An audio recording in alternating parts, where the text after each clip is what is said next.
Hello everyone, Brian here. Today we'll be harvesting a watermelon that's out of frame and actually behind this pot here, and we'll see it when we go and harvest it.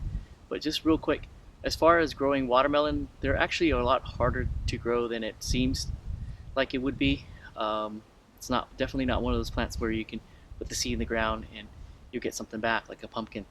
So some of the things that we've learned this year from doing as far as learning about what watermelon likes, and one of the things they like best is well-draining soil, because it seems like the ones that grow from the pots and different containers, they seem to make larger watermelons. So that's probably first thing right off the bat is well-draining soil, and then second, they like lots of nutrients to start off with. So make sure to have lots of uh, compost-rich or other nitrogen-rich amendments in your soil.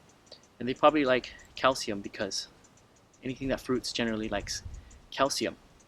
Lastly, once the watermelon grows, they like shade, so they'll naturally make these big giant leaves, and they'll hide themselves underneath the leaves. Or what I've noticed is that the vines actually grow towards the shade, so that's why our watermelon here, it is kind of hidden and kind of in the shade.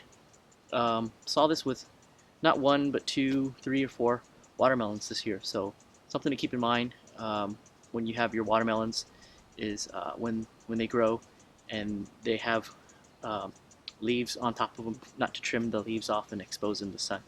So I guess without further ado, let's swing around the back and harvest this Klondike blue striped ribbon watermelon.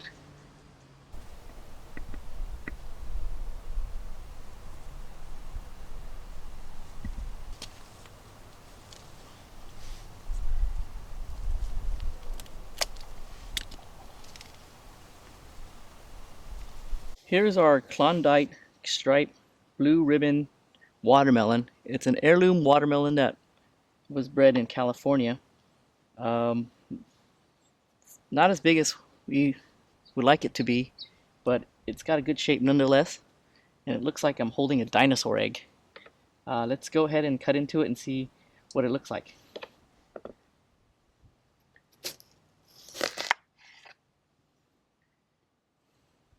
Here's our watermelon. It practically exploded when I first made the slit into the melon.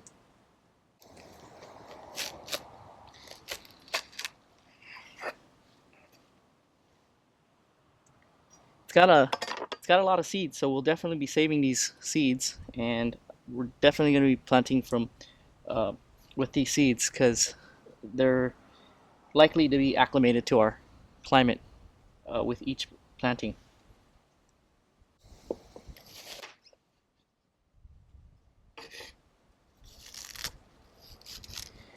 This thing is really crispy.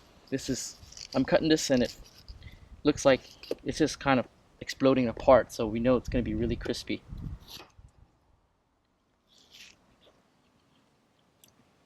Mmm, very sweet.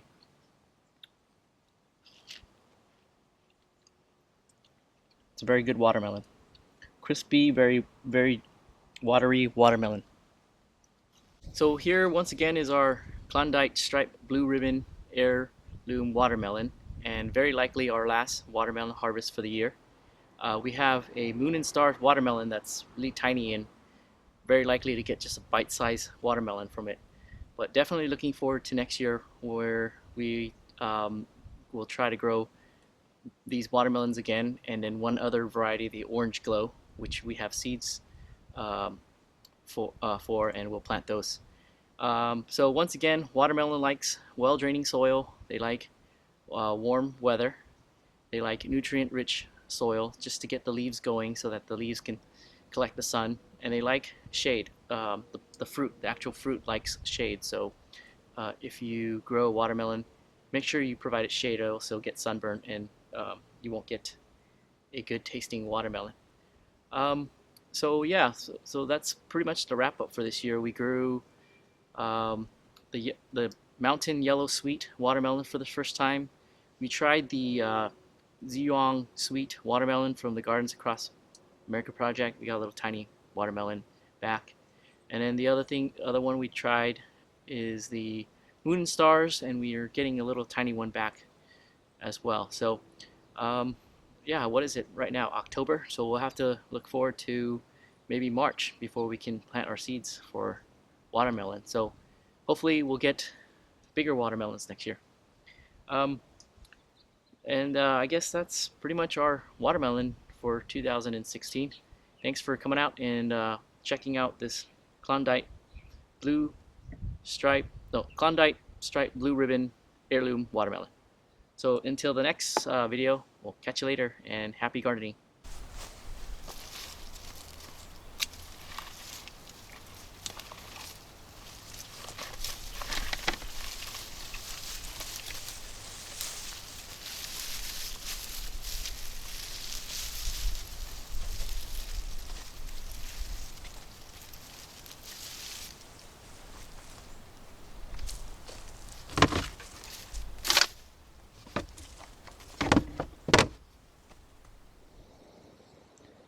It's been several months since we've gotten rain here in Southern California, in the urban peripherals of Los Angeles, and this morning we got some rain finally.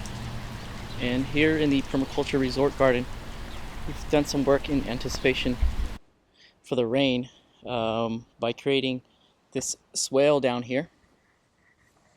And the idea is that the swale, which is this raised part here, will hold back the water from running off into the street, but rather the water will just kind of seep into the ground, seep and permeate into the soil, and we can recharge our soil with water here. Otherwise, it's bone dry underneath up until this point. We have a pretty good rain this morning, and we're not going to get rain for a while. In fact, this week is going to be in the upper 90s, and after this week we'll get fall weather. So I'm really looking forward to the cooler weather so we can actually start planting our fall crops. So right now it's kind of a odd transition period between the seasons here in Southern California, where it's not going to stay warm enough for us to plant another planting of warm weather crop, but too early to plant the cool weather crop because of temperature spikes that may stress our cool weather plants. So after this week we'll start sowing our cool weather crops, but in the meantime, with the rain, we've collected our water here. This is a 70-gallon green waste bin, and we're halfway filled. So this is about perhaps 35 gallons of water, and then we'll look at another 2 collection bins.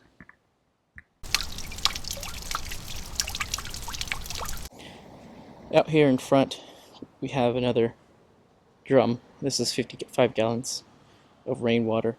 It's coming from the downspout. So we have 55 gallons here. And we'll look at one more collection container. Here's a 30-gallon trash can container, and we have it filled about 3/4 of the way full. So when it comes to rain harvesting, I like to use the green waste bin to collect it, and then also the 55-gallon drum, and also the 35-gallon waste trash can. And those things can be stored away when they're not in use. They kind of stack into each other, and I have other uses for them throughout the year. If I'm hosting, they're used as trash receptacles. When I'm doing yard work, it's green waste receptacles. Pile everything into the bin, and then just transport it to where I need it to go. Right now is also mosquito season, and in particular Asian tiger mosquitoes, and man, those guys are really mean. They come out during the day, unlike most mosquitoes, or maybe unlike the native mosquitoes. They come out during the day and they bite you, and they're pretty stealthy. You may have, if you watch really carefully, notice in some of my videos when I'm out here, I'm looking off or I'm swiping my arm or hitting my face. It's because they're trying to come and eat me alive, and I've been bit up pretty good. Even in the house, they're actually hanging out in the house more than out here. So those guys. So I have to use up this water pretty quickly, and if I don't get to using it within a day, which I'm already looking at Asian tiger mosquito go by already. If I don't use it within the day, I'm going to dump it in the swale here and charge the soil because I don't want the Asian mosquitoes to breed in these in the water that's here. So, but normally when there's not a mosquito problem, these things will, when they're all filled, they'll last a good 3 or 4 days, or even a week or two. Especially if there's rain, constant rain, and you're not out needing to water. These things will last a few weeks. But since since we got rain today, and then we're probably not gonna get rain for a few weeks, the water will be used within the next couple of days. Um, and so in place of municipal water, we have some water to use.